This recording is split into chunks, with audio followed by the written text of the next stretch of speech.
Hi, how are you? My name's Dave Masterson, and I'm an applicant from Union College to the Watson Fellowship. As my project is all about theater, I thought as a supplement I'd give you a little sampling of my work. So today I'll be doing two monologues. The first is from Tangled Up in Blue by Brad Rosen, and the second is from Hamlet by William Shakespeare.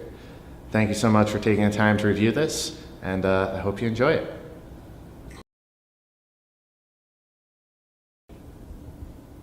Listen, I know this is bad timing. I know you guys just broke up, I do.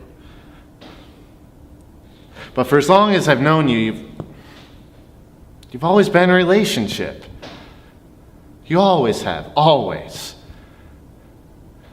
And the few brief times when you weren't in a relationship, I was. So we just never... And I know I've had too much to drink, but I just need to finish this now and get this out because, well, the way it looks like we won't spend too much time together anymore. No, I just need to say this. I need to say this. I'm sorry. But for as long as I can remember, I've been settling. You know? I can remember it must have been 7th or 8th grade, my first girlfriend. You know, we'd sit by each other in study hall or talk to each other in the hallways, and before I knew it, she was calling me at home, asking me if she should wear the dance. I hadn't even asked her to, so I guess she was my girlfriend. But I can remember walking home from school one day and thinking, I don't even really like her. I mean, she was nice, you know, I liked her, but I didn't like her.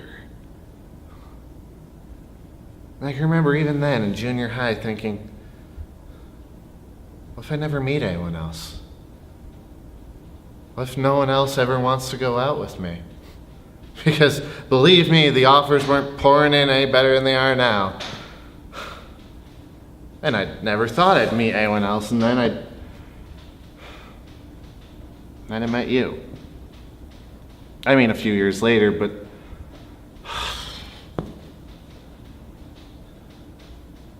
you remember the first time I saw you? No. Well, that was the first time we met. The first time I saw you was about a month before that on the swings. You remember? I thought I told you. It was really late and I couldn't sleep, so I was out walking and you were sailing back and forth in the moonlight with your eyes closed. Even now I can remember every detail. And then when I met you at the party, a month later, we were just so good together, we were just so good. But you were with someone, and you've been with someone ever since, and it's gotten to the point now where I just can't imagine not being your friend. I can't imagine my life without you. You asked me why I never spent long with the women I dated. It's you. Because of you, because I didn't want to settle anymore. I've been doing it my whole life and I didn't want to settle. And every woman I met, every single one, I'd compare them to you. And they weren't you. They just weren't.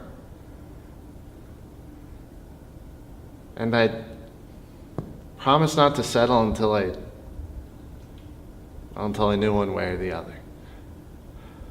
So please don't tell me that I'm just drunk or I don't know how I feel. Because I've had 4 years to think about this. And I know how I feel.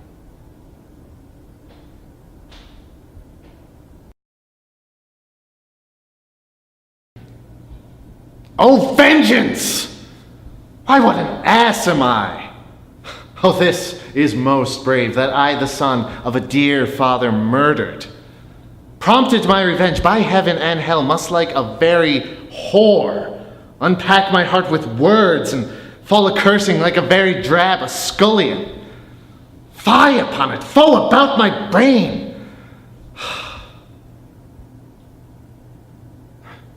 I have heard that guilty creatures sitting at a play may by the very cunning of the scene been so struck to the soul that presently they have proclaimed their malefactions.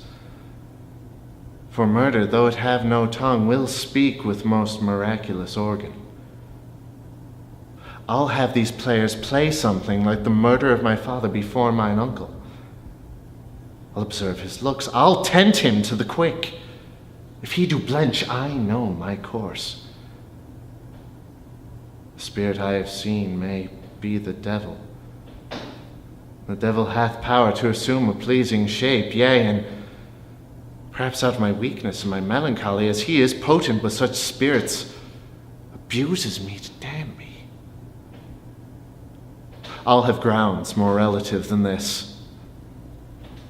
The play's the thing, wherein I'll catch the conscience of the king.